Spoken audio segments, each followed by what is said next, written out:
இன்றே டவுன்லோட் செய்து உங்கள் ஃபேவரட் ஷோக்களை என்ஜாய் பண்ணுங்க. பெத்த அப்பாவை பக்கத்திலேயே வச்சுக்கிட்டு வேற ஒருத்தரை என் வாயால அப்பான்னு கூப்பிட வேண்டியதா போயிடுச்சு.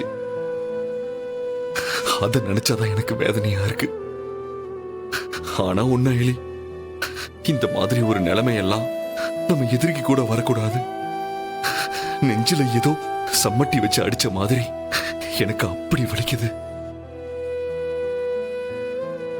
கவலைப்படாதீங்க சீனியர், இது எல்லாம் இன்னும் கொஞ்ச நாளைக்கு தான். நம்ம சூழ்நிலை அப்படி சீனியர், அதனால நம்ம கொஞ்சம் பொறுமையா இருக்கணும். ஆனா எனக்கு நம்பிக்கை இருக்கு சீனியர், கண்டிப்பா உங்க அப்பா அவரு வாயாலேயே உங்களை அவரு மகன்னு சொல்லுவாரு. நான் சொல்ல வைப்பேன். அதுக்கப்புறம் இந்த கவலையெல்லாம் காணாம போயிடும். நீங்களும் நம்பிக்கையோட இருங்க.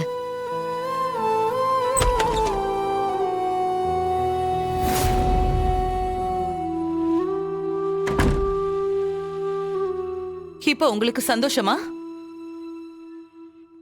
அதான் உங்களுக்கு நான் 1 மாசம் டைம் கொடுத்திருக்கேன்ல, அதுக்குள்ள நீங்க ப்ரூவ் பண்றதா தானே சொல்லிருக்கீங்க.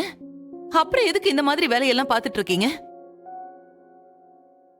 நீ ஏன் சிவா அவரோட பேரை அப்பான்னு எழுதுன? அது இல்லக்கா, அது அது வந்து என் சித்தப்பா மேல எனக்கு முழுசா நம்பிக்கை இருந்தாலும் உங்களுக்கு ஏன் நான் ஒரு சான்ஸ் கொடுத்தேன் தெரியுமா? உங்க 2 பேர்கிட்டயும் ஒரு நேர்மை இருக்குன்னு நான் நம்பினேன். அதனாலதான் உங்களுக்கு நான் டைம் கொடுத்தேன். ஆனா நீங்க ஏதாவது ஒரு பிரச்சனைய பண்ணி குடும்பத்துல குழப்பத்தை வர வச்சுட்டே இருக்கீங்க. சரி, போன்ல யார்கிட்டயோ அப்பான்னு பேசினியே, அது யாரு?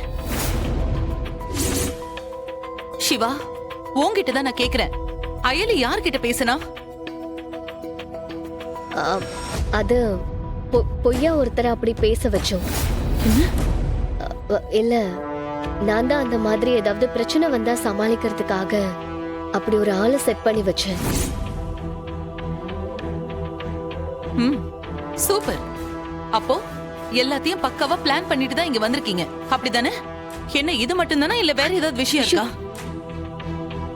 நீங்க பண்றது எல்லாம் பார்த்தா எனக்கு எல்லாத்துலயுமே சந்தேகம் தான் வருது. நீங்க உண்மையாவே என் சித்தப்பா தான் சிவாவுக்கு அப்பான்னு ப்ரூவ் பண்ணதான் வந்திருக்கீங்களான்னு எனக்கு அது கூட சந்தேகமா தான் இருக்கு.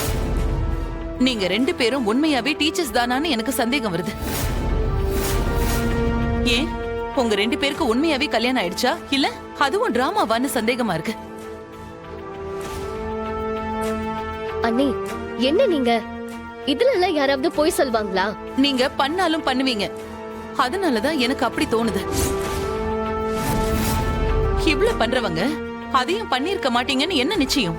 அப்படியெல்லாம் ஒண்ணும் இல்ல அண்ணி, நாங்க உண்மையாவே புருஷன் பொண்டாட்டி தான். எங்களுக்கு கல்யாணம் ஆயிடுச்சு. இங்க பாருங்க, உங்களுக்கு கொடுத்த டைம் முடியறதுக்கு இன்னும் 2 வாரம் தான் இருக்கு. அத மறந்துடாதீங்க. இந்த 2 வாரத்துக்குள்ள நீங்க ப்ரூவ் பண்ணதா சொன்ன விஷயத்த ப்ரூவ் பண்ணி காட்டுங்க. முடியலன்னா தயவு செஞ்சு இங்க இருந்து கிளம்பி போயிட்டே இருங்க. தேவையில்லாம என் குடும்பத்துல குழப்பத்தை உண்டு பண்ணிட்டு இருக்காதீங்க. அப்புறம் இந்த இந்திராணி ஒரே மாதிரி இருக்க மாட்டா.